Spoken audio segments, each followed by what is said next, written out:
ವೀಕ್ಷಕರಿಗೆ ನಮಸ್ಕಾರ. ಗುರು ಬ್ರಹ್ಮ ಗುರು ವಿಷ್ಣು ಗುರುದೇವೋ ಮಹೇಶ್ವರ ಗುರು ಸಾಕ್ಷಾತ್ ಪರಬ್ರಹ್ಮ ತಸ್ಮೈ ಶ್ರೀ ಗುರುವೇ ನಮಃ. ಮೊದಲ ಅಕ್ಷರ ಕಲಿಸಿದ ಗುರುಗಳಿಂದ ಹಿಡಿದು ಶಾಲೆಯಲ್ಲಿ ನಮ್ಮನ್ನು ತಿದ್ದಿ ತೀಡಿ ಬೆಳೆಸುವ ಶಿಕ್ಷಕರಿಗೆ ನನ್ನ ನಮನಗಳು. ಇಂದು ಶಿಕ್ಷಕರ ದಿನ, ಅಂದರೆ ಸೆಪ್ಟೆಂಬರ್ 5ನೇ ತಾರೀಕು. ರಾಷ್ಟ್ರಪತಿಯಾಗಿ, ಶಿಕ್ಷಣ ತಜ್ಞರಾಗಿ ಸರ್ವಪಲ್ಲಿ ರಾಧಾಕೃಷ್ಣನ್ ಅವರ ಜನ್ಮದಿನ. ಇವರು ನನ್ನ ಹೆಸರಿನಲ್ಲಿ ಹುಟ್ಟುಹಬ್ಬವನ್ನು ಮಾಡಬೇಡಿ, ನನ್ನ ಹುಟ್ಟುಹಬ್ಬವನ್ನು ಶಿಕ್ಷಕರ ದಿನವಾಗಿ ಆಚರಿಸಿ ಎಂದು ಕರೆ ಕೊಟ್ಟವರು ಮತ್ತಾರೂ ಅಲ್ಲ, ನಮ್ಮ ಉಪರಾಷ್ಟ್ರಪತಿಗಳಾದ ಸರ್ವಪಲ್ಲಿ ರಾಧಾಕೃಷ್ಣನ್ ಅವರು. ಅಂದಿನಿಂದ ಅವರ ಜನ್ಮದಿನವನ್ನು ಸೆಪ್ಟೆಂಬರ್ 5 ಪ್ರತಿ ವರ್ಷ ಶಿಕ್ಷಕರ ದಿನವಾಗಿ ಆಚರಿಸಲಾಗುತ್ತದೆ.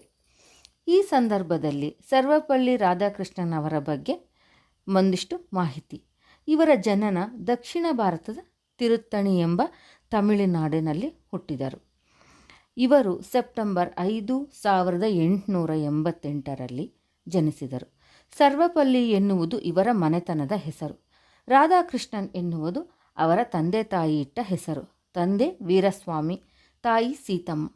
ಇವರು ಜಮೀನ್ದಾರರ ಬಳಿ ಕೂಲಿ ಕೆಲಸ ಮಾಡುತ್ತಾ ಮಗನ ಶ್ರೇಯೋಭಿವೃದ್ಧಿಗಾಗಿ ಶ್ರಮಿಸಿದವರು. ಕಷ್ಟದಲ್ಲಿಯೇ ಜೀವನ ಆರಂಭಿಸಿದ ಇವರು ಸ್ಕಾಲರ್ಶಿಪ್ನಲ್ಲಿ ವಿದ್ಯಾಭ್ಯಾಸ, ಪ್ರಾಥಮಿಕ ಪ್ರೌಢ ಶಿಕ್ಷಣವನ್ನು ಮುಗಿಸಿದರು. ಮದ್ರಾಸ್ನಲ್ಲಿ BA ಮತ್ತು MAಯನ್ನು ಕ್ರಿಶ್ಚಿಯನ್ ಕಾಲೇಜಿನಲ್ಲಿ ತತ್ವಜ್ಞಾನ ವಿಷಯದ ಬಗ್ಗೆ ಓದಿದರು. ಸ್ನಾತಕೋತ್ತರ ಪದವಿ ದ ಎಥಿಕ್ಸ್ ಆಫ್ ವೇದಾಂತ್ ಇವರ ಬದುಕಿನ ದಿಕ್ಕನ್ನೇ ಬದಲಾಯಿಸಿದ ಒಂದು ಪುಸ್ತಕ. ರಾಧಾಕೃಷ್ಣನ್ರವರು ಮೊದಲ ಬಾರಿಗೆ ಉಪನ್ಯಾಸಕರಾಗಿ ಮೈಸೂರಿನಲ್ಲಿ ಕೆಲಸ ಮಾಡಿದರು. ಇದು ನಮಗೆ ಸಂತೋಷದ ವಿಷಯ. 1918ರಲ್ಲಿ the philosophy of Rabindranath Tagore ಎಂಬ ಮೊದಲ ಪುಸ್ತಕವನ್ನು ಬರೆದರು. 1948ರಲ್ಲಿ ವಿಶ್ವವಿದ್ಯಾಲಯ ಶಿಕ್ಷಣ ಆಯೋಗದ ಮುಖ್ಯಸ್ಥರಾಗಿ, 1949ರಲ್ಲಿ ಸೋವಿಯತ್ ರಷ್ಯಾಕ್ಕೆ ಭಾರತದ ರಾಯಭಾರಿಯಾಗಿ ಆಯ್ಕೆಯಾದರು. 1952ರಲ್ಲಿ ಭಾರತದ ಶಿಕ್ಷಕರೊಬ್ಬರು ಮೊಟ್ಟ ಮೊದಲ ಬಾರಿಗೆ ಉಪರಾಷ್ಟ್ರಪತಿಯಾಗಿ ನೇಮಕಗೊಂಡು ರಾಧಾಕೃಷ್ಣನ್ ಅವರು ರಾಜ್ಯಸಭೆಯಲ್ಲಿ ಸಂಸ್ಕೃತ ಶ್ಲೋಕಗಳ ಮೂಲಕ ಎಲ್ಲರ ಗಮನವನ್ನು ಸೆಳೆಯುತ್ತಿದ್ದರು.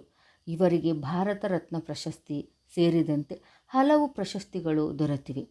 ನಮ್ಮ ಬದುಕಿಗೆ ಹೊಸ ಅರ್ಥವನ್ನೇ ಕಲ್ಪಿಸುವ ದೇವರು ನಾವು ಇಲ್ಲಿ ಕಲಿತು ಮುಂದೊಂದು ದಿನ ಪ್ರಮುಖ ವ್ಯಕ್ತಿಗಳಾಗಿ ಪ್ರಮುಖ ಹುದ್ದೆಗಳನ್ನು ಪಡೆಯುವುದಕ್ಕಾಗಿ ನಾವು ಶಿಕ್ಷಕರನ್ನು ಗೌರವದಿಂದ ಭಕ್ತಿಯಿಂದ ಕಾಣಬೇಕು ಎನ್ನುವುದು ನಿಮ್ಮೆಲ್ಲರ ಅಭಿಪ್ರಾಯ. ಇದೆಲ್ಲ ಶಿಕ್ಷಕರ ದಿನಾಚರಣೆಯ ವಿಶೇಷ. ವೀಕ್ಷಕರೇ, ಮತ್ತೆ ಮುಂದಿನ ವಿಡಿಯೋದಲ್ಲಿ ಸಿಗೋಣ. ಧನ್ಯವಾದಗಳು.